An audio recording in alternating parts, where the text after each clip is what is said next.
स्वपदान्तिकं वन्देऽहं श्रीगुरो श्रीयुतपदकमलं श्रीगुरुन् वैष्णवंश्च श्रीरूपं साग्रजातं सहगना रघुनाथान्वितं तं सजीवं साद्वैतं सावधूतं परिजनसहितं कृष्णचैतन्यदेवं श्रीराधाकृष्णपादान् सहगणललिता श्रीविशाखान्वितंश्च हे कृष्णा करुणा सिंधु दीनबंधु जगत्पते गोपीश गोपीककांत राधाकांत नमोस्तुते तप्त कांचन गौरांगी राधे वृंदावनेश्वरी वृषभानुसुते देवी प्रणमामि हरिप्रिये वाञ्छाकल्पतरुभ्यश्च कृपा सिन्धु एव च पतितानं पावनेभ्यो वैष्णवेभ्यो नमो नमः। जय श्री कृष्ण चैतन्य प्रभु नित्यानंद श्री अद्वैत गदाधर शिवासादि गौर भक्त वृंद। Hare Krishna Krishna Krishna Hare Hare Hare Rama Rama Rama Hare Hare. So reading from Upadeshamrita, second श्लोक, दूसरा श्लोक है उपदेशामृत का। अत्तिहारः प्रयायश्च प्रजल्पो नियमाग्रह जनसंगश्च लौल्यं च षड्भिर्भक्तिर्विनश्यति। भक्ति विनश्यति, भक्ति नष्ट हो जाती है इन 6 क्रियाओं से। 6 क्रियाओं से। एक है अत्तिहार। अत्तिहार का मतलब होता है अति आहार, अति एक्सट्रीम, अधिक भोजन करना या अधिक संग्रह करना, कंज्यूम, मोर कंजम्पशन, एक्सेसिव कंजम्पशन या एक्सेसिव भोजन करना, इसे अत्याहार हमने डिस्कस किया।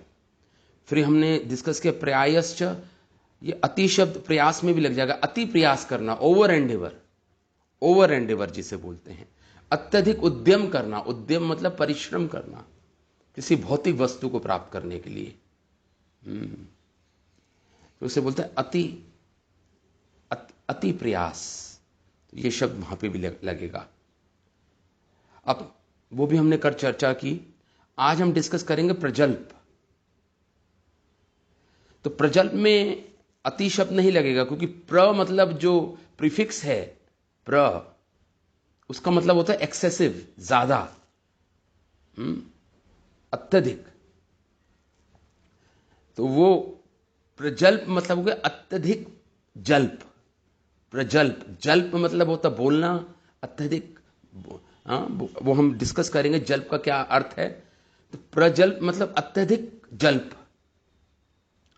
उसे बोलते हैं प्रजल्प। तो आज हम इसी प्रजल्प को हम यहाँ पे हम इसकी चर्चा करेंगे। प्रजल्प का क्या अर्थ है, इसके बारे में आज हम रूप गोस्वामी बताएंगे। प्रजल्प क्या है? प्रजल्प एक्सेसिव जल्प करना।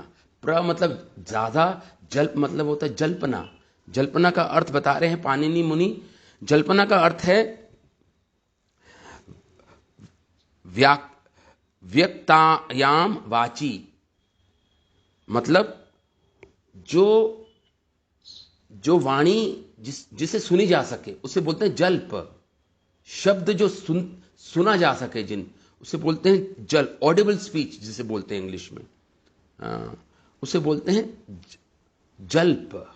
जल्प का अर्थ है जो शब्दों से व्यक्त की जाती है, जो अपने विचार, उसे जल्प बोलते हैं।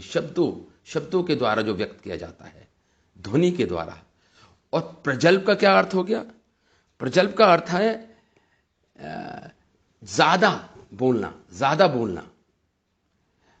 जल्प का एक और अर्थ है, एक तो हो गया ऑडिबल स्पीच, जल्प का अर्थ यह है।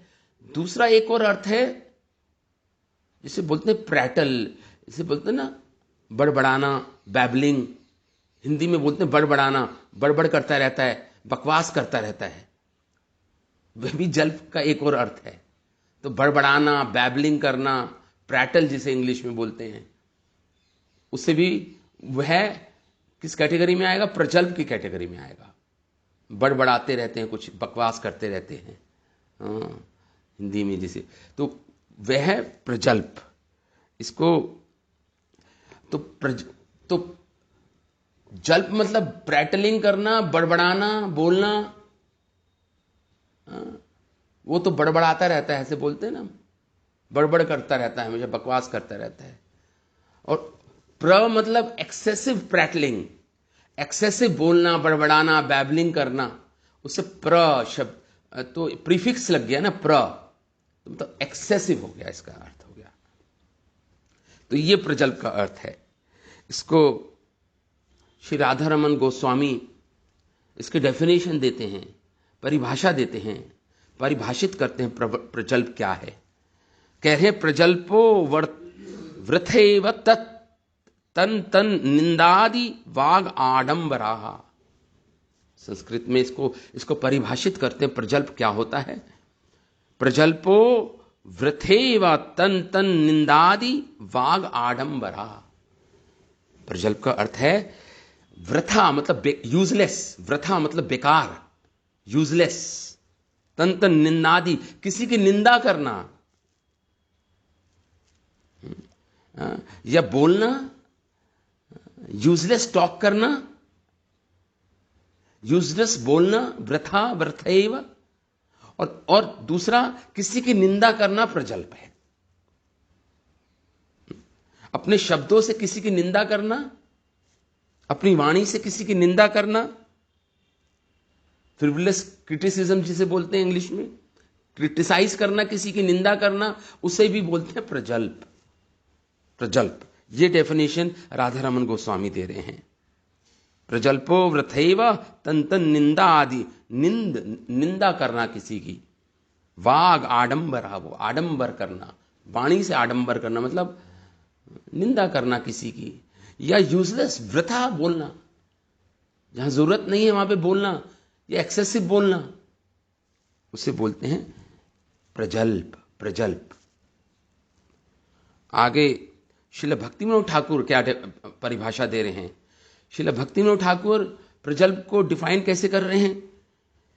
श्रील भक्तिविनोद ठाकुर कह रहे हैं प्रजल्प काल हरण कारी अनावश्यक ग्राम्य कथा। दो चीज बोल रहे हैं यहां पे। प्रजल्प का क्या अर्थ हो गया? श्रील भक्ति विनोद ठाकुर हमारे आचार्य क्या बोल रहे हैं?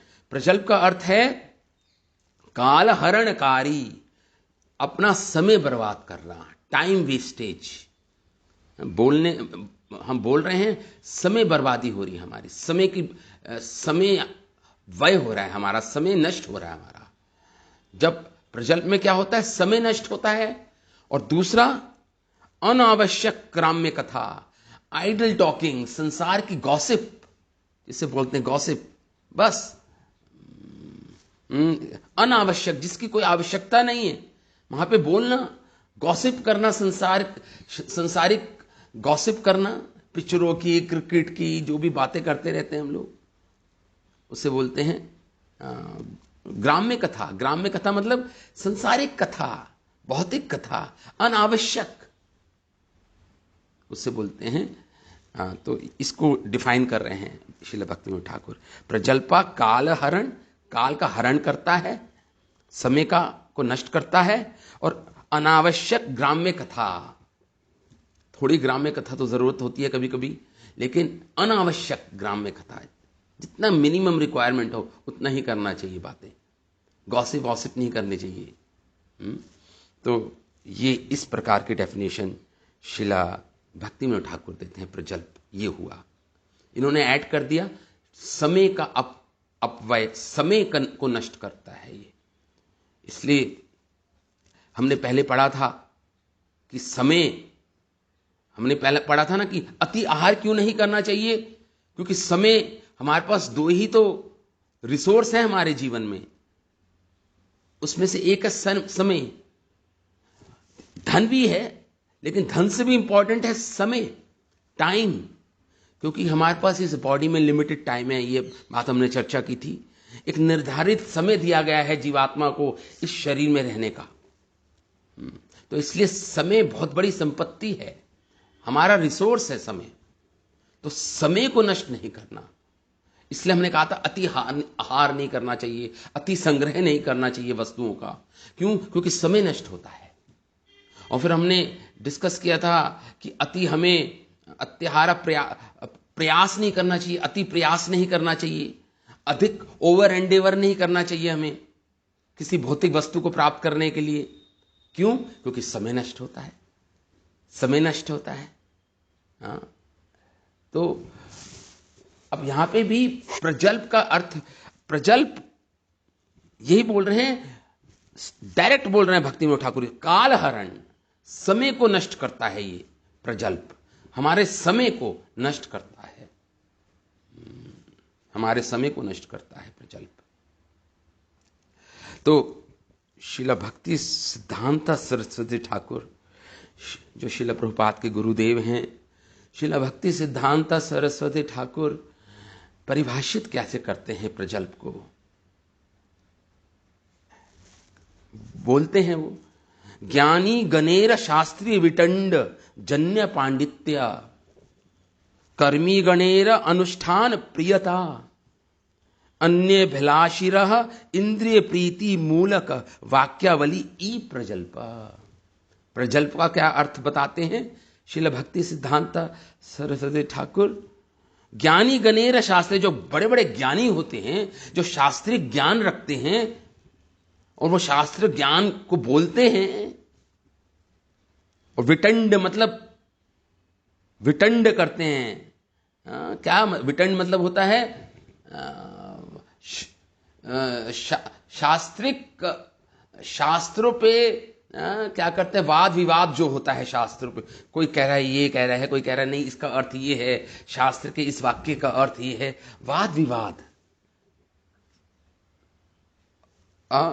तो वितंड, वितंड मतलब वाद विवाद शास्त्रों पर, जो ज्ञानी जन होते हैं बड़े बड़े शास्त्रों पर वाद विवाद करते हैं और अपने पांडित्य को दर्शाते हैं कि मैं कितना बड़ा विद्वान हूं, कितना बड़ा पंडित हूं, शास्त्रों का अपने पांडित्य को दिखाते हैं, वाद विवाद करते हैं शास्त्रों पर, एक्सेसिव। और विटंड का अर्थ यह भी होता है कि मतलब कि उनके पास अपना कोई सिद्धांत नहीं है, दूसरे के सिद्धांत को गलत प्रूव करना चाहते हैं, दूसरे के सिद्धांत को गलत सिद्ध करना चाहते हैं, अपना कोई सिद्धांत प्रस्तुत नहीं करते हैं, वो उसे बोलते हैं विटंड। विटंड वाद विवाद, अपना सिद्धांत कुछ नहीं प्रस्तुत करते, दूसरों को गलत, दूसरे के सिद्धांत को गलत सिद्ध करना है, ऐसा उनका दम्भी होते हैं, अहंकारी होते हैं, दूसरे के सिद्धांत को गलत प्रूव करना है, अपना सिद्धांत प्रस्तुत नहीं करते हैं कुछ, उसे बोलते हैं विटंड। तो ज्ञानी गणेरा शास्त्रीय विटंड जन्य पांडित्य, अपने पांडित्य को दिखाने के कारण, अपने आप अहंकार के कारण अपना पांडित्य दिखाते हैं, दूसरों को, दूसरे के सिद्धांत को गलत सिद्ध करना चाहते हैं। एक तो वो प्रजल्प कैटेगरी में आएगा, श्रील भक्ति सिद्धांत सरस्वती ठाकुर कह रहे हैं, वो भी प्रजल्प है। और दूसरी कैटेगरी है कर्मी गणेर अनुष्ठान प्रियता, जो कर्मकांडी लोग होते हैं, ये यज्ञ करना, ये करना, वो मिलेगा, पुत्र मिलेगी, पुत्र संतान की प्राप्ति होगी, हाँ, स्वर्ग जाएंगे हम, जो फ्लावरी लैंग्वेज है शास्त्रों की, कर्मकांड सेक्शन है जो शास्त्रों का, उसको बोलना, उसको समझाना, वो सब जो पंडित जन करते हैं वो सब प्रजल्प में आएगा। कर्मी गणेरा अनुष्ठान, जो भी अनुष्ठान कराते हैं कर्मकांडी लोग घर में, वो सब प्रजल्प में ही आएगा। श्रील भक्ति सिद्धांत सरस्वती ठाकुर ऐसा कह रहे हैं। अनुष्ठान प्रियता, जिनको अनुष्ठान बहुत प्रिय होते हैं, कईयों को कर्मकांडी लोगों को बुलाकर कराते हैं, जो भी कराते हैं, वो सब प्रजल्प में आएगा। तीसरी कैटेगरी है अन्य अभिलाषिरा इंद्रिय प्रीति मूलक वाक्यावली, अपनी इंद्रिय सुख के लिए जो भक्ति से विमुख अन्य अभिलाषी लोग होते हैं, जिनकी अनेक आशाएं, भौतिक इच्छाएं हैं संसार में, अन्य अभिलाषिरा, भक्ति से अलग जिसकी आशाएं हैं, जो भगवत विमुख हैं, भगवान से विमुख हैं, वह जन जो भी बातें करते हैं, और बातें क्यों करते हैं? अपने इंद्रियों को सुख देने के लिए। इंद्रिय प्रीति, अपनी इंद्रियों के प्रति प्रीति है उनको, अपने भौतिक इंद्रियों को संतुष्ट करना चाहते हैं। और जो वाक्यावली करते हैं, वाक्य निकालते हैं अपने मुख से, वचन निकालते हैं, वह सभी प्रजल्प कैटेगरी में आएगा, सभी प्रजल्प कैटेगरी में आएगा। तो देखिए, राधारमण गोस्वामी और श्रील भक्ति विनोद ठाकुर, तो रूप गोस्वामी जब प्रजल्प की बात करते हैं तो ये भक्तों के लिए, एक्चुअली ये ग्रंथ भक्तों के लिए लिखा गया है। ये ग्रंथ भक्तों को निर्देशन देने के लिए दिया गया है। ये ग्रंथ उपदेशामृतम, तो भक्तों की बात हो रही है। लेकिन श्रील भक्ति सिद्धांत सरस्वती ठाकुर तो केवल भक्तों की बात नहीं कर रहे हैं अपनी परिभाषा में प्रजल्प की, वो तो ज्ञानियों की भी बात कर रहे हैं, वो कर्मियों की भी बात कर रहे हैं, कर्मकांडियों की बात कर रहे हैं, और वो भौतिक भोगी लोगों की भी बात कर रहे हैं। केवल भक्तों की बात नहीं कर रहे हैं श्रील भक्ति सिद्धांत सरस्वती ठाकुर। वो क्यों ऐसा कर रहे हैं? वो क्योंकि वो चाहते हैं कि सभी भक्त बने भगवान के, चाहे वो ज्ञानी हो, चाहे वो कर्मी हो, कर्मकांडी हो, सभी को भगवान की भक्ति में लगाना चाहते हैं श्रील भक्ति सिद्धांत सरस्वती ठाकुर। दयावश सभी को भक्ति कराना चाहते हैं, इसलिए सभी के बारे में बोल रहे हैं श्रील भक्ति सिद्धांत सरस्वती ठाकुर अपनी परिभाषा में, प्रजल्प की परिभाषा में। अब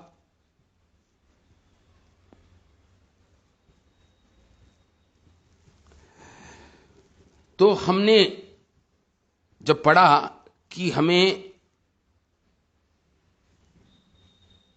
श्रील भक्ति विनोद ठाकुर जो प्रजल्प को दो कैटेगरी में बांटते हैं। प्रजल्प दो प्रकार के होते हैं, श्रील भक्ति विनोद ठाकुर कह रहे हैं। श्रील भक्ति विनोद ठाकुर कह रहे हैं प्रजल्प दो प्रकार के होते हैं। एक तो भक्ति प्रतिकूल प्रजल्प और एक भक्ति अनुकूल प्रजल्प। क्या अर्थ हुआ? भक्ति प्रतिकूल प्रजल्प मतलब जो भक्ति के प्रतिकूल हो, अगेंस्ट भक्ति हो, जिससे आपकी भक्ति नष्ट होती है, वो बोलते हैं, उसे बोलते हैं भक्ति प्रतिकूल प्रजल्प। और आपको आश्चर्य होगा कि एक होता है भक्ति अनुकूल प्रजल्प भी होता है, एक जिससे भक्ति का पोषण होता है, वो प्रजल्प भी होता है एक। तो दो प्रकार के प्रजल्प हो गए, श्रील भक्ति विनोद ठाकुर कह रहे हैं। भक्ति प्रतिकूल प्रजल्प जिससे भक्ति नष्ट होती है, जो प्रतिकूल है भक्ति के, वो भी प्रजल्प है, भक्ति प्रतिकूल प्रजल्प। और एक है भक्ति अनुकूल प्रजल्प जिससे भक्ति का पोषण होता है, ऐसा प्रजल्प भी होता है। तो पहले हम भक्ति प्रतिकूल प्रजल्प की चर्चा करेंगे यहां पे। श्रील भक्ति विनोद ठाकुर के अकॉर्डिंगली ये जो भक्ति प्रतिकूल प्रजल्प है, ये 8 प्रकार का है। 8 प्रकार का है प्रजल्प, 8 सब कैटेगरीज दे दी हैं उन्होंने। तो 2 कैटेगरी बताई, भक्ति प्रतिकूल प्रजल्प और भक्ति अनुकूल प्रजल्प। अब भक्ति प्रतिकूल प्रजल्प जो है, जो भक्ति को नष्ट करता है या अनफेवरेबल है भक्ति के, उसको सब कैटेगराइज कर दिया श्रील भक्ति विनोद ठाकुर ने 8 सब कैटेगरीज में, 8। अब इस पे हम चर्चा करेंगे थोड़ा सा। 8 कौन कौन सी प्रकार की श्रील भक्ति विनोद ठाकुर प्रजल्प बोल रहे हैं। पहला है जो प्रतिकूल, यहां पे हम चर्चा करेंगे। ये 8 हैं, ये भक्ति प्रतिकूल प्रजल्प है, ये उसकी सब कैटेगरी हैं, ये उसकी सब कैटेगरी हैं। भक्ति प्रतिकूल प्रजल्प यहां पे बता रहे हैं। पहला है वृथा गल्प। वृथा गल्प का अर्थ हो गया बेकार की बातें करना, मतलब यूजलेस टॉक। वृथा मतलब यूजलेस, गल्प मतलब बोलना, बातें करना, गॉसिप करना, उससे बोलते हैं वृथा गल्प। पहला प्रतिकूल प्रजल्प की हम यहां पे चर्चा कर रहे हैं। तो वृथा गल्प का अर्थ हो गया जनरल, जैसे हम टॉक करते हैं, क्रिकेट की बातें कर रहे हैं, सिनेमा की बातें कर रहे हैं, किसी के पास जाके ऐसी बैठ के बस बकवास किए जा रहे हैं, अनावश्यक बातें कर रहे हैं, इसकी कोई सार्थकता नहीं है, कोई सार्थकता नहीं है। उन ऐसी बातें करना, जन सामान्य लोगों से बातें करना बैठकर, इस संसारिक बात, ये उसे बोलते हैं वृथा गल्प। वृथा गल्प। देखिए, थोड़ी बातें तो करनी पड़ती है हम सबको, लेकिन उसमें अगर हम रस लेते हैं, टेस्ट लेते हैं उन बातों में, वो प्रजल्प कैटेगरी में आ जाएगा। फिर देखिए, मिनिमम टॉक तो जिससे आपका काम चले इस संसार में, उतनी ही बातें करनी चाहिए हमें लोगों से, हाँ? लेकिन वो तो ठीक है, वृथा गल्प है, लेकिन प्रजल्प जब बनेगा, वो वृथा गल्प जब बनेगा जब हम उसमें हम टेस्ट लेंगे, बातें, फालतू बातें करने में जब हमें रस आएगा, जब हम रस या टेस्ट उसको हमें आनंद मिलता है, वो जो बातें करने में, फालतू असार्थक बातें करने में, असार जिसका कोई सार नहीं है, जिनका कोई लॉजिक नहीं है, बस ऐसी फालतू में गॉसिप कर रहे हैं, अगर हम टेस्ट लेके कर रहे हैं गॉसिप, अगर रस आ रहा है हमें उसमें, तो फिर वो वृथा गल्प कैटेगरी में आ जाएगा, सब कैटेगरी में आ जाएगा। वृथा गल्प वो है, अगर आप टेस्ट नहीं ले रहे हो, बस मिनिमम, जैसे किसी से मिल रहे हो, अब वो पूछे आप कैसे हो, आपके बच्चे कैसे हैं, आपकी पत्नी कैसी है, आपका घर ठीक ठाक चल रहा है ना, ये सब ठीक है, ये बोलना पड़ता है, ये तो औपचारिकता है, फॉर्मेलिटी हमें पूरी करनी पड़ती है, लेकिन उनके उत्तरों में आप एक्सेसिव ज्यादा बोलें और उसमें टेस्ट लें, रस लें उन बातों में, तो वो प्रजल्प कैटेगरी में आ जाएगा, उसे बोलेंगे वृथा जल्प। वृथा जल्प, वृथा जल्प।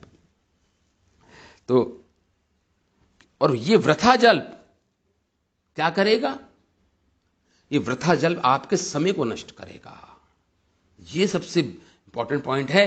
ये वृथा जल्प आपके जो आपके लिए जो अलॉटेड समय है शरीर में, वो नष्ट करेगा। जो बहुत ही मूल्यवान समय है, उसको नष्ट करता है वृथा जल्प। ये उसको नष्ट करता है।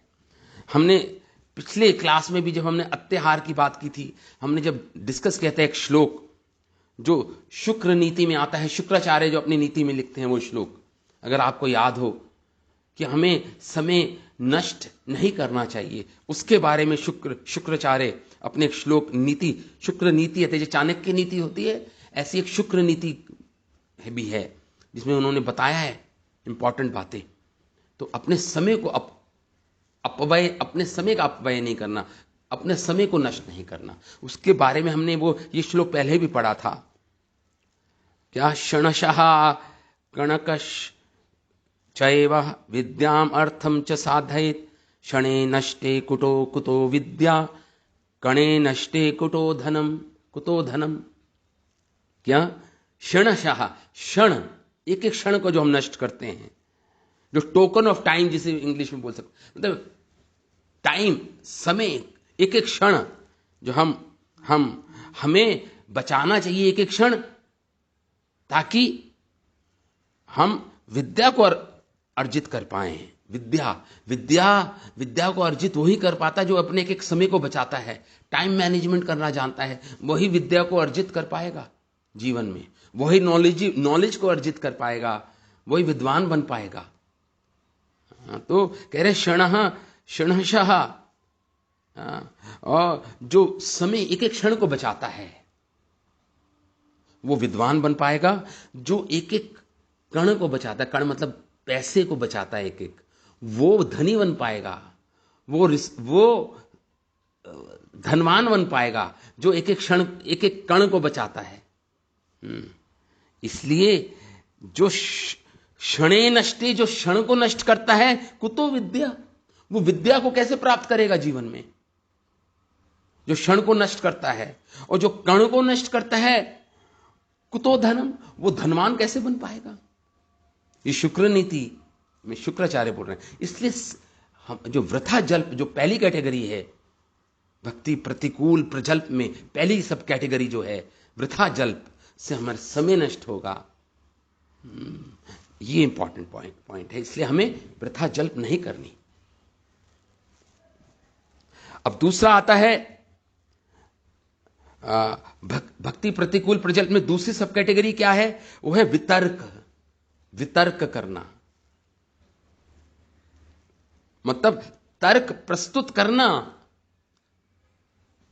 तर्क तो देता है, करते हैं, लेकिन अपना सिद्धांत, जैसे मैंने कहा, प्रस्तुत नहीं करते हैं, जिसे विटंड भी बोलते हैं या वितर्क भी बोलते हैं। अपना सिद्धांत स्थापित ना करने की उनकी कोई अभिलाषा नहीं है, वो तो दूसरों का सिद्धांत को गलत बताना चाहते हैं, और ऐसा सिद्धांत जो शास्त्रीय नहीं हो, शास्त्रों से अलग हो, शास्त्रिक नहीं हो, अपने मन से कोई सिद्धांत, कोई तर्क प्रस्तुत करते हैं, शास्त्रों के तर्क को छोड़कर अपने ही तर्क प्रस्तुत करते हैं। फालतू में वाद विवाद करते हैं, जिसे कहना तर्क वितर्क, जिसे और बोलते हैं तर्क वितर्क कर रहे हैं, लेकिन किसी सिद्धांत की स्थापना करने के लिए नहीं, और ना शास्त्रों पर बेस्ड है, ना शास्त्रों पर आधारित है, बस वाद विवाद करने के लिए वितर्क उसे बोलते हैं। वितर्क बोलते हैं उसको। तो वो करना वितर्क के लिए।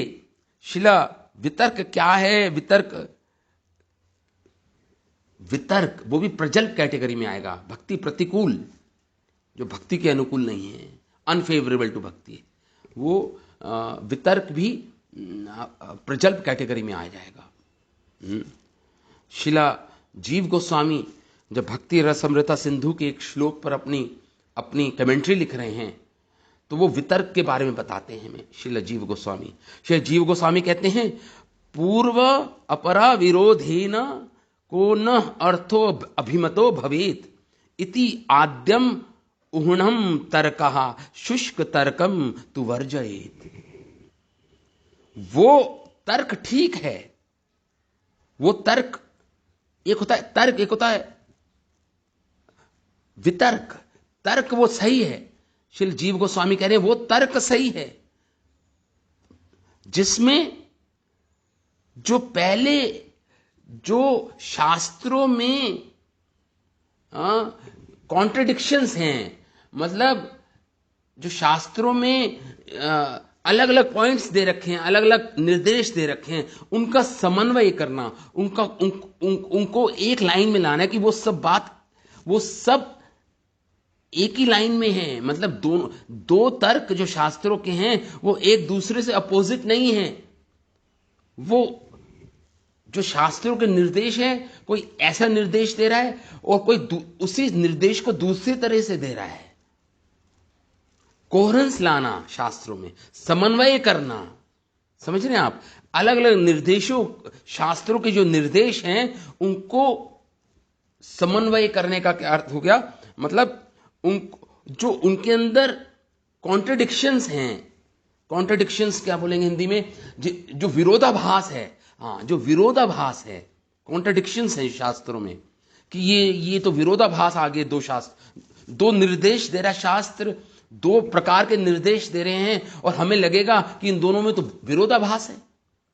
नहीं, तो जो तर्क उन विरोधाभास को अलग कर दे, समन्वय कर दे दोनों निर्देशों को,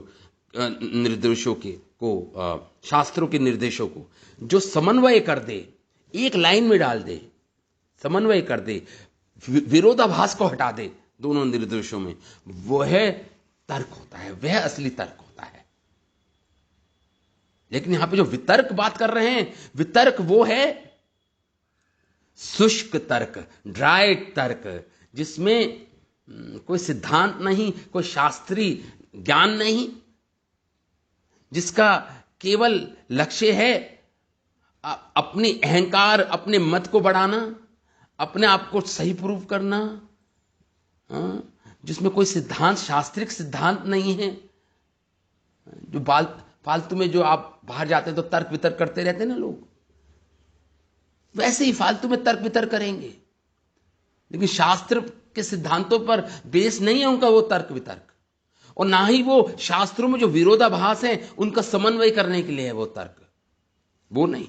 तो वो तर्क है जो समन्वय करे विरोधाभासों को शास्त्रों के, और वितर्क है शुष्क तर्क, जो जो जो सूखा, शुष्क मतलब द ड्राई तर्क, उसे तू वर्जित, जीव गोस्वामी कह रहे हैं वो वर्जित है शास्त्र, वो नहीं करना चाहिए, हमें वितर्क नहीं करना चाहिए। तर्क कीजिए आप शास्त्र पर, वो प्रजल्प कैटेगरी में नहीं आएगा, वो वितर्क कैटेगरी में नहीं आएगा। वितर्क वो है उसको शास्त्र, उसको हमारे आचार्य जन वर्जित करते हैं, उसको मना करते हैं, निषेध करते हैं उसका वितर्क का, जो शुष्क तर्क होता है। अब आप समझ गए। तो ये दूसरी सब कैटेगरी में आ गया, भक्ति प्रतिकूल प्रजल्प की बात कर रहे हैं हम। तो फिर आ गया वितर्क, अब आ गया परचर्चा।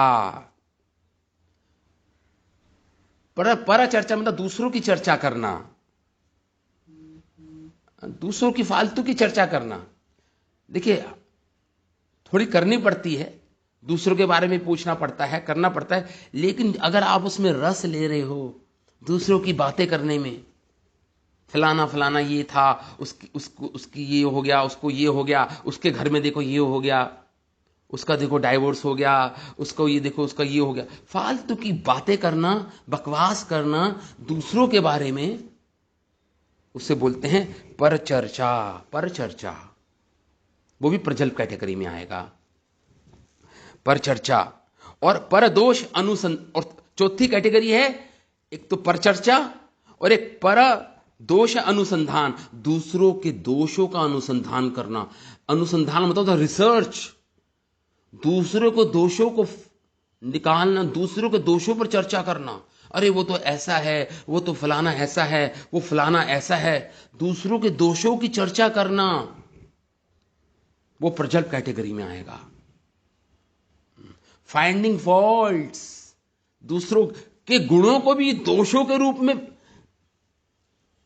उसकी चर्चा करना। दूसरे के अंदर गुण हैं लेकिन गुणों को भी दोष बनाकर चर्चा करना, किसी से बोलना, उसके गुणों को भी दोष बना देते हैं,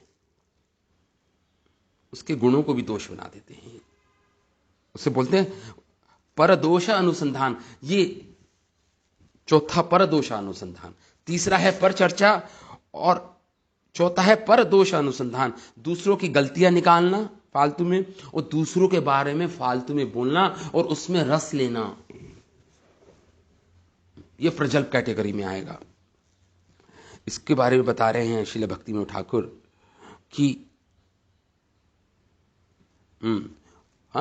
जब वो दूसरों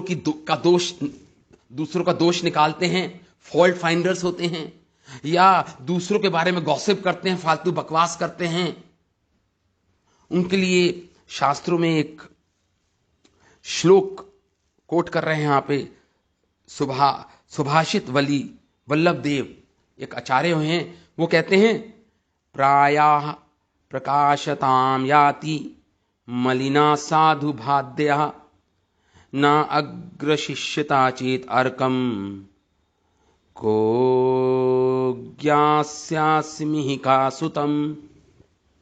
इसका अर्थ क्या है?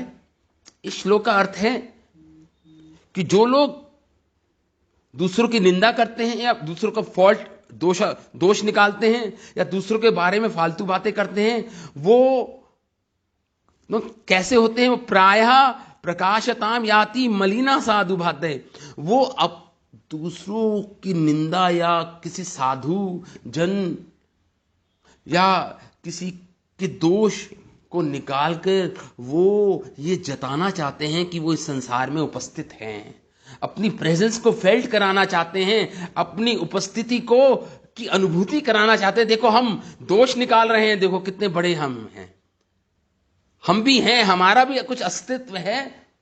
अगर हम दोष नहीं निकालेंगे तो फिर हमारा अस्तित्व कौन है, हमें कौन पूछेगा? तो अपनी उपस्थिति को फेल्ट कराने के लिए, अपनी उपस्थिति को अनुभव कराने के लिए, दूसरों को अपनी कि मैं भी उपस्थित हूं, मैं भी विद्वान हूं, मैं भी कुछ हूं संसार में, देखो दोष निकाल रहा हूं दूसरों का। तो प्राया प्रकाशताम याति मलिना साधु बाध्य है। मलिन मतलब मैं उस साधु की मलिनता मैंने निकाली है। देखो कितना बड़ा मैं हूं। अपनी प्रेजेंस को फेल कराना चाहते हैं, कहने का अर्थ ये है। नहीं तो वो अपनी इंपॉर्टेंस झड़ाना चाहते हैं कि नहीं तो वो अगर वो कुछ नहीं बोलेंगे, अगर वो दोष नहीं निकालेंगे तो वो अनइंपॉर्टेंट हो जाएंगे ना। उनकी इंपॉर्टेंस क्या, फिर वो महत्वहीन हो जाएंगे। अगर अपनी महत्ता दिखानी है कि हम भी महत्ववान हैं, तो दूसरों के दोषों को निकालते हैं। इसलिए वो लोग अपनी उपस्थिति को अनुभव कराना चाहते हैं दूसरों को। जिस प्रकार राहु सूर्य को ग्रहण कर लेता है, राहु तो सूर्य ग्रहण बोलते हैं। राहु जो देवता है, असुर है एक्चुअली राहु, तो अमृत पान किया था उन्होंने। राहु अपनी इंपॉर्टेंस जड़ाने के लिए सूर्य ग्रहण कर लेते, सूर्य को ग्रस्त कर लेते हैं।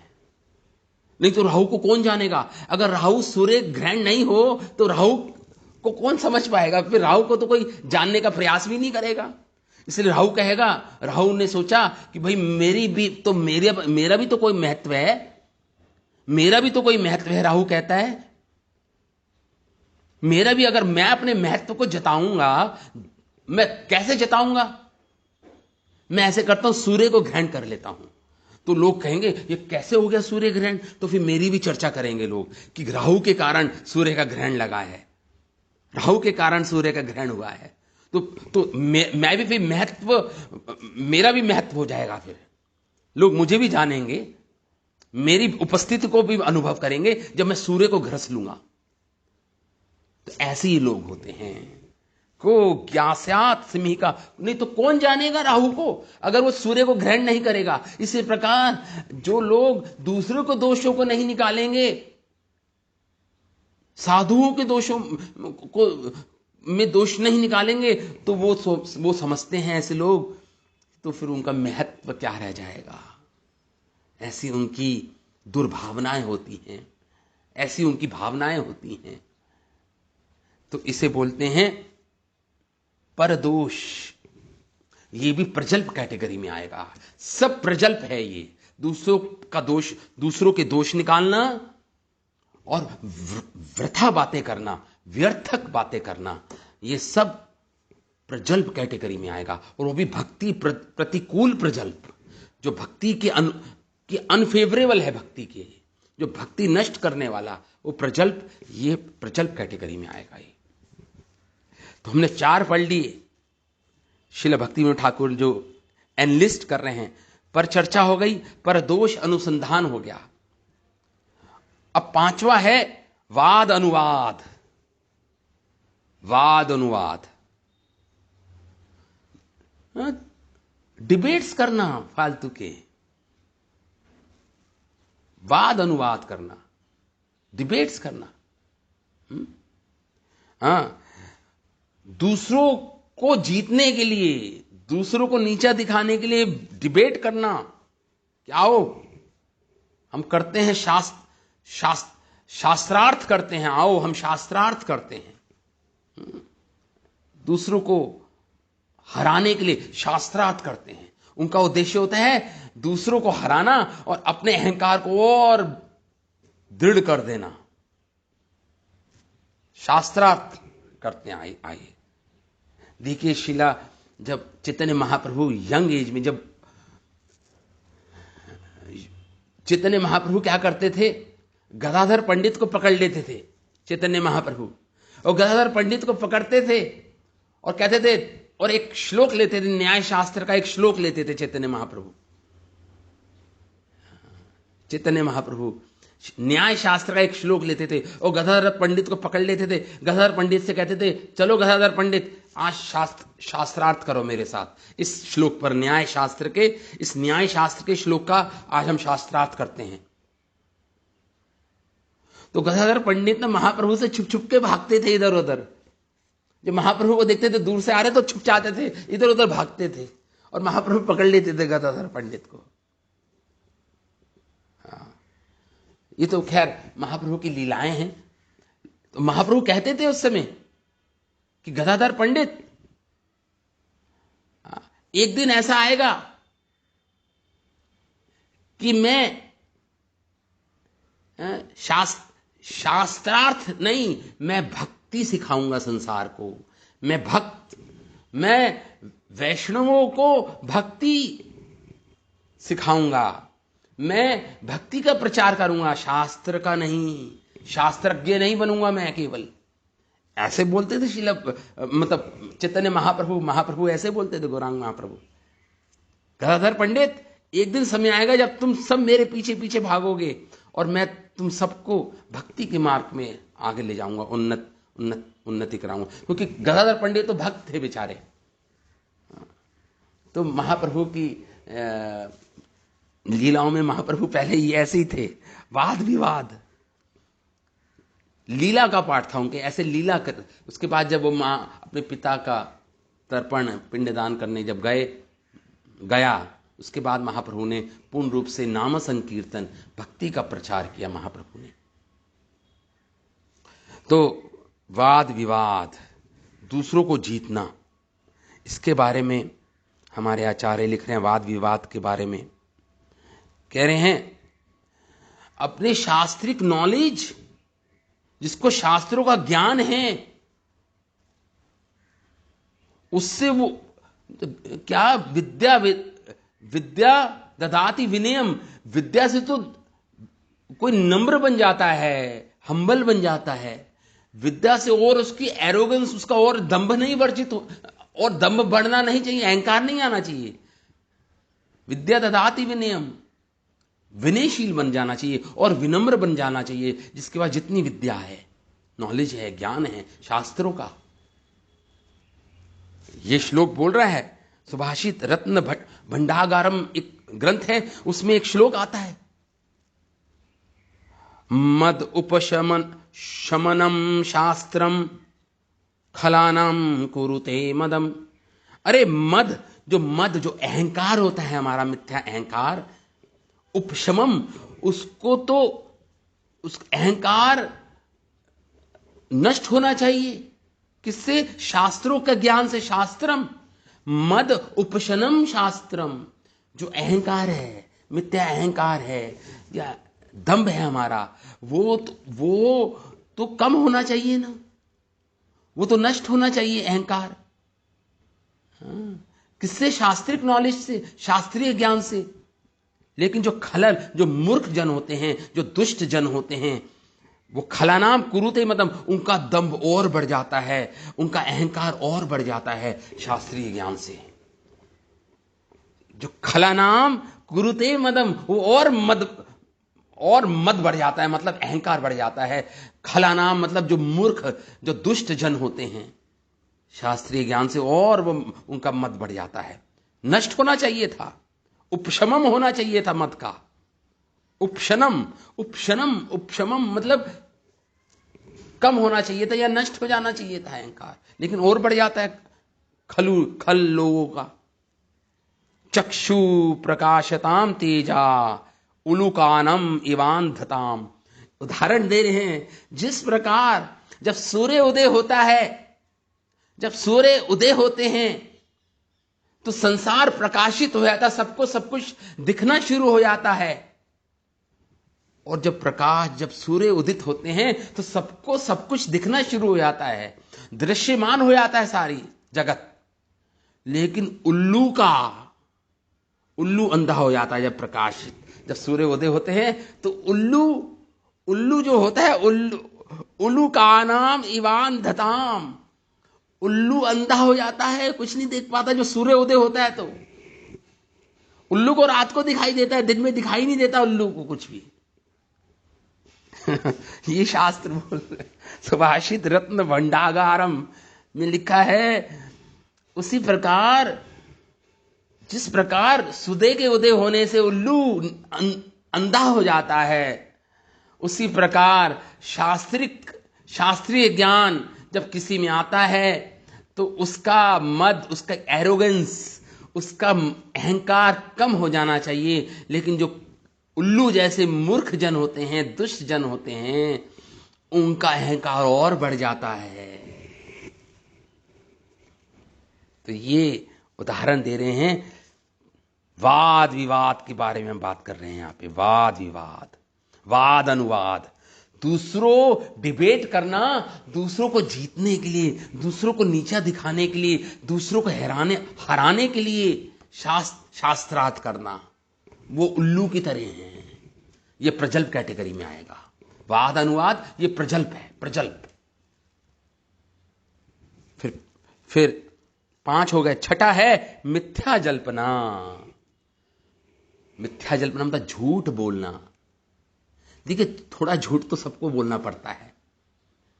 एक एवरेज हर आदमी एक दिन में एक बार तो जरूर झूठ बोलता है, एक झूठ तो जरूर बोलता है, ये पक्की बात है। चाहे भक्त हो चाहे अभक्त हो, दिन में एक बार तो जरूर झूठ बोलता है वो, एक झूठ तो पक्का बोलता है वो। हाँ, हरे कृष्णा। टाइम होने वाला है। अरे अभी से ही हो गया टाइम?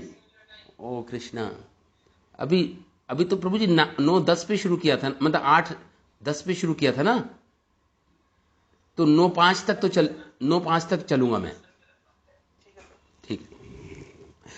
तो मिथ्या जल्पना का मतलब हो गया फॉल्सिटीज बोलना, झूठ बोलना, ये भी प्रजल्प में आएगा। श्रीमद् भागवतम में पृथ्वी देवी क्या बोल रही हैं? श्रीमद् भागवत में पृथ्वी देवी कह रही हैं, श्रीमद् भागवतम का श्लोक है ये 8वें स्कंद का। पृथ्वी देवी कह रही हैं, भूमि देवी कह रही है, न ही असत्यात परो अधर्मा। अरे असत्य से बड़ा कोई अधर्म नहीं है संसार में।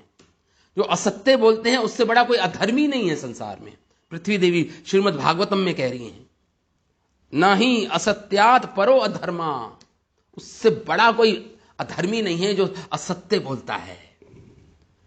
इति होवाच भूर इयम सर्वम सोढ़ुम अलम मन्ने रते अलीक परम नरम।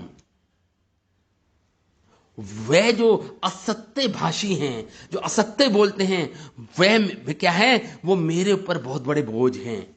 पृथ्वी देवी कह रही है, उससे बड़ा बोझ नहीं है मेरे ऊपर। जो असत्य भाषी हैं, जो असत्य बोलते हैं, ऐसे व्यक्तियों का जो बोझ है, उनसे बड़ा कोई बोझ नहीं है मेरे ऊपर।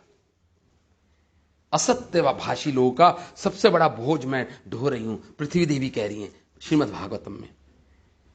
रिते अलीक परम, जिनको अच्छा लगता है, अलीक, जिनको अच्छा लगता है झूठ बोलना, रस लेते हैं झूठ बोलने में। कंपल्सिव झूठे हैं जो, कंपल्सिव झूठे जो लोग हैं, नरम, ऐसे नर लोग, वो मेरे पर सबसे बड़े बोझ हैं, ऐसा पृथ्वी देवी कह रही है श्रीमद् भागवतम में। जो असत्य भाषी हैं, असत्य भाषी है। तो ये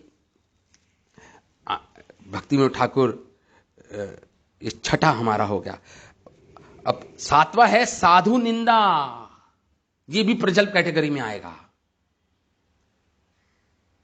स्मरण रखिए कि हम भक्ति प्रतिकूल प्रजल्प की बात कर रहे हैं, जो भक्ति के अनफेवरेबल है, जो प्रतिकूल है भक्ति, जो नष्ट करता है भक्ति को। तो 7वां पॉइंट है साधु निंदा। साधु निंदा, साधुओं की निंदा करना। अब ये तो प्रजल्प तो है ही, साधुओं की निंदा करना, लेकिन सबसे बड़ा प्रजल्प है ये साधु की निंदा करना। क्योंकि केवल प्रजल्प नहीं है, ये तो नाम अपराध, जो हमारे 10 नाम अपराध हैं, उसमें पहला ही अपराध है to blaspheme the devotees who have dedicated their lives in propagating the holy name. भगवान के नाम का प्रचार करने के लिए जिन्होंने अपने जीवन को समर्पित कर दिया है, ऐसे साधुओं की निंदा करना, ये तो सबसे बड़ा नाम का अपराध है। इसलिए पहला नाम अपराध, अगर 10 नाम अपराध जो लिस्ट किया गया है शास्त्रों में कि नाम के प्रति जो अपराध है, जिसके कारण हम शुद्ध नाम हमारे मुख से नहीं निकल पाता, तो पहला ही नाम अपराध है, पहला नाम अपराध है ये साधुओं की निंदा करना। ये तो सबसे बड़ा अपराध है। इसे हाथी मत भी बोलते हैं। हाथी मत मतलब आपने भक्ति का बीज बोया, छोटा सा अंकुरित हो गया वो बीज, आपकी भक्ति बढ़ रही है, आपने श्रवण कीर्तन का पानी उसको दिया, और थोड़ा सा पौधा और बड़ा हो गया और बीच में कोई हाथी आ जाए और हाथी उस पौधे पर पांव रख दे अपना, तो नष्ट हो जाता है। जिस प्रकार हाथी एक उपवन को नष्ट कर देता है, उसी प्रकार आपके भक्ति रूपी उपवन को, जो बगीचा आपने बनाया है भक्ति का, उसको पूर्ण रूप से नष्ट कर देता है। ये साधु निंदा करना, साधुओं की निंदा करना, ये सबसे बड़ा साधु निंदा जो प्रजल्प है, सबसे बड़ा नाम अपराध है ये। इसलिए पहला नाम अपराधों की 10 नाम अपराधों में सबसे पहला है साधुओं की निंदा करना। क्या है पहला अपराध? पहला अपराध क्या है? नाम के प्रति पहला अपराध ये है, क्या है? सताम निंदा नाम ना परमम अपराधान वितुनते यतः ख्यातिम यातम कथम यू सहते तद विग्रहम। क्या अर्थ हुआ? सताम, जो लोग साधुओं सताम निंदा नामना, पहला नाम अपराध है साधुओं की निंदा करना। परमम अपराधम, ये परम अपराध है। क्यों परम अपराध है ये? क्यों नाम के प्रति सबसे पहला नंबर का अपराध क्यों है किसी साधु की निंदा करना? क्योंकि यथा ख्यातिम यातम कथम, अरे वही तो साधु जन हैं जो नाम की ख्याति कर रहे हैं, नाम का प्रचार कर रहे हैं, लोगों को प्रेरणा दे रहे हैं नाम लेने की, एडवर्टाइजमेंट कर रहे हैं नाम का। तो ये नाम प्रभु कैसे सह लेंगे? ऐसे भक्तों की निंदा जो नाम का प्रचार कर रहे हैं, जो नाम को एडवर्टाइज कर रहे हैं संसार के सामने, जो नाम की महिमा बता रहे हैं लोगों को, नाम, भगवान का नाम कैसे सह लेगा? ऐसे जनों की निंदा को नहीं सहन कर सकता भगवान का नाम। ऐसे जनों की निंदा, ऐसे साधुओं की निंदा जो नाम की महिमा का प्रचार में लगे हुए हैं, जिन्होंने अपना जीवन समर्पित कर दिया है भगवान के नाम की महिमा का प्रचार करने के लिए, ऐसे साधुओं की निंदा एक नाम कैसे सह लेगा? हरि भक्ति विलास में लिखा है ये 10 नाम अपराध शास्त्र में। सनातन गोस्वामी कह रहे हैं यहां पे, हरि भक्ति विलास, उन्होंने जो ग्रंथ लिखा सनातन गोस्वामी ने, पहला नंबर ही नाम अपराध का यही है। तो इसे बोलते हैं साधु निंदा।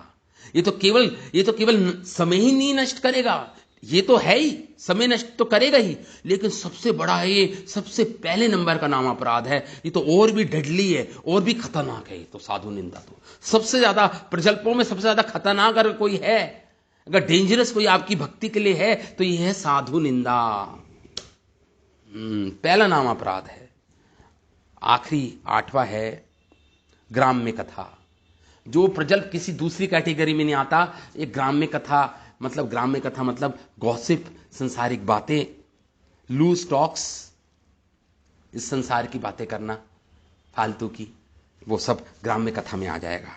तो इस प्रकार हमने 8 प्रकार के भक्ति प्रतिकूल प्रजल्प की चर्चा की अभी हमने, जो श्रील भक्तिविनोद ठाकुर बता रहे हैं। श्रील भक्तिविनोद ठाकुर बता रहे हैं 8 प्रकार के भक्ति प्रतिकूल प्रजल्प।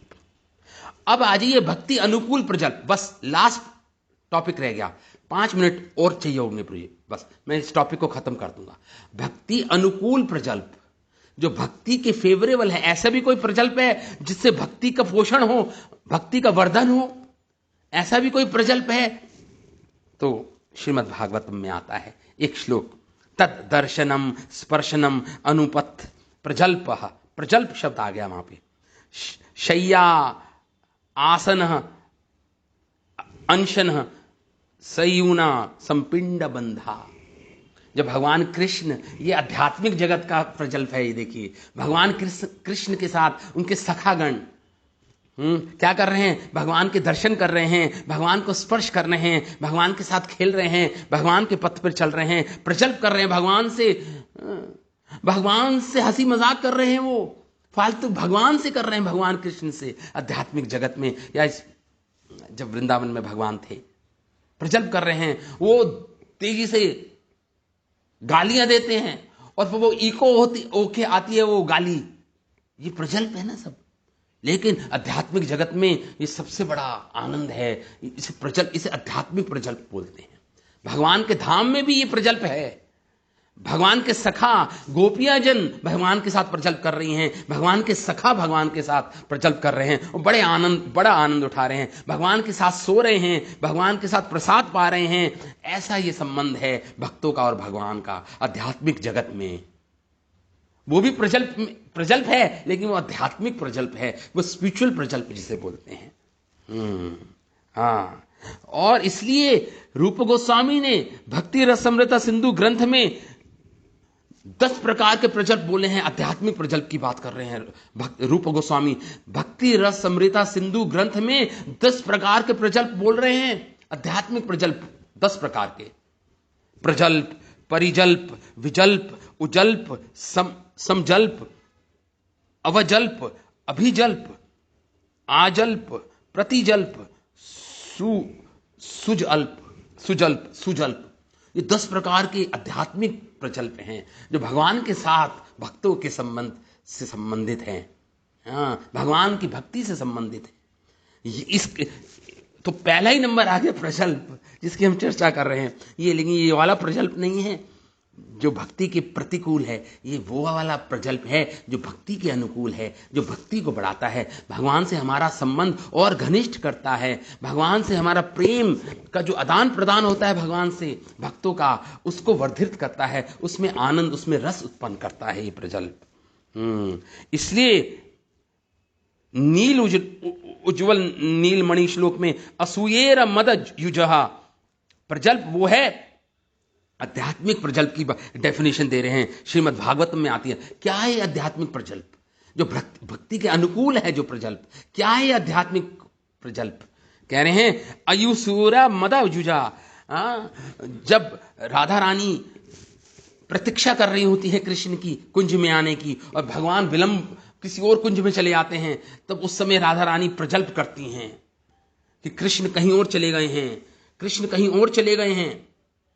उस समय प्रजल्प करती है राधा रानी और द्वेष गालियां देती हैं कृष्ण को, और कृष्ण की निंदा करती हैं अपनी सखियों से। वो भी प्रजल्प कैटेगरी में आएगा, लेकिन वो आध्यात्मिक प्रजल्प है। वो राधा रानी का प्रेम दर्शा रहा है। और कृष्ण को बड़ा आनंद आता है जब राधा रानी उनको गालियां देती है, उनको उल्लंघन देती हैं, उनका आलोहन मतलब उनको गालियां देती हैं, उनको प्रताड़ित करती हैं कृष्ण को। तो कृष्ण को बहुत आनंद आता है, उसमें बहुत आनंद आता है इसमें भगवान कृष्ण को। तो ये सब एग्जाम्पल हैं, सब एग्जाम्पल हैं। जिस प्रकार जैसे आपने श्रीमद् भागवतम में पढ़ा होगा, एक भंवरा आता है राधा रानी के पास, और भगवान मथुरा जा चुके होते हैं, और भंवरे को गालियां देती है राधा रानी, अरे भंवरे तुझे किसने भेजा है, तो दूत है तू उस कृष्ण का। और वो कृष्ण मथुरा की स्त्रियों के साथ, वो लंपट, वो मथुरा की स्त्रियों के साथ आनंद ले रहा है। वो हमें भूल गए कृष्ण, तो तू जरूर हे भंवरे तू उनका दूत है। प्रजल्प कर रही है उस भंवरे के साथ राधा रानी, प्रेम प्रजल्प, जिसे आध्यात्मिक प्रजल्प बोलते हैं इसको। ये अनुकूल है भक्ति के, प्रतिकूल नहीं है ये भक्ति के। और आखिरी बस बलराम जी क्या प्रजल्प कर रहे हैं, बस ये इस करके मैं खत्म कर रहा हूं। बलराम जी कह रहे हैं भा भ्रमति मेदनी ललल लंपटे चंद्रमा कृक कृष्ण ववाद द्रुतम हा हा हसंति किम वर्षणः सिसी सिद्धू मुमुंच में पप पप पप पान पात्र स्थितम मदस्खलितम आल्पन हल धराश्रियम वह क्रियात।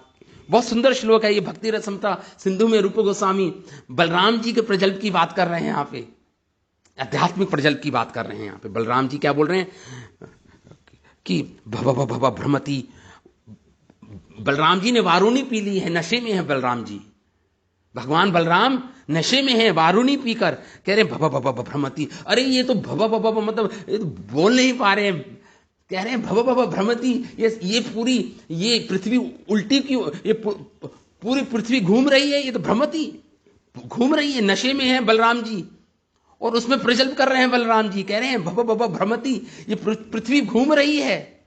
ललललंपटे चंद्रमा, और ये चंद्रमा उल्टा क्यों हो गया है, लंबते चंद्रमा, ये चंद्रमा उल्टा क्यों हो गया है, नशे में वो कह रहे हैं बलराम जी, प्रजल्प कर रहे हैं। ल ल ल लंपट लंपट चंद्रमा, ये चंद्रमा उल्टा कैसे हो गया? क क क कृष्ण वद दुरुतम ह ह ह हसंती किम वृष्ण, हे कृष्ण क क क कृष्ण मुझे बताओ कि ये ह ह ह हसंती, ये वृष्णि जो हमारे कुल के वृष्णि हैं, ये मुझ पे हंस रहे हैं क्या?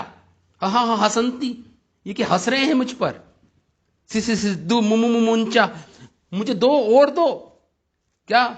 पान पात्र स्थितम, मेरे पात्र में और वरुणी भरो कृष्ण, और मुझे वरुणी पिलाओ, मेरे पात्र में डालो। सिद्धू मुंच में पान पात्र स्थितम मदस्खलितम, इस प्रकार स्खलितम आलम, जिनकी वाणी फिसल रही है, ऐसे बलराम जी जो प्रजल्प कर रहे हैं, ऐसे बलराम जी हलधरा, ऐसे हलधर भगवान श्रियम वहा क्रियात, हम सबको श्रेय प्रदान करें, हमें हमें हमें हमें हमारे पर मंगलकारी हो। ऐसे बलराम जी का स्मरण मंगलकारी है, ऐसे बलराम जी से हमारी जीवन में, आध्यात्मिक जीवन में उन्नति होगी, लक्ष्मी की प्राप्ति होगी, हमें भक्ति देवी की प्राप्ति होगी। ऐसे बलराम जी का प्रजल्प श्री रूप गोस्वामी भक्ति रसमृता सिंधु ग्रंथ में लिखते हैं। इस प्रकार अब मैं यहाँ पे आज प्रजल्प के बारे में जो चर्चा हुई, अब मैं विराम देता हूँ। कल हम और चर्चा करेंगे, और है प्रजल्प के बाद है जनसंग नियमाग्रह, नियम का आग्रह, ये हम कल चर्चा करेंगे। तो आज इस श्रील रूप गोस्वामी पाद की जय, उपदेशामृत ग्रंथ की जय, शिल प्रभुपाद की जय, अनंत कोटि वैष्णव वृंद की जय, उपस्थित सभी वैष्णवों की जय। निताय गौर प्रेमानंदे, हरि हरे, हरे कृष्ण।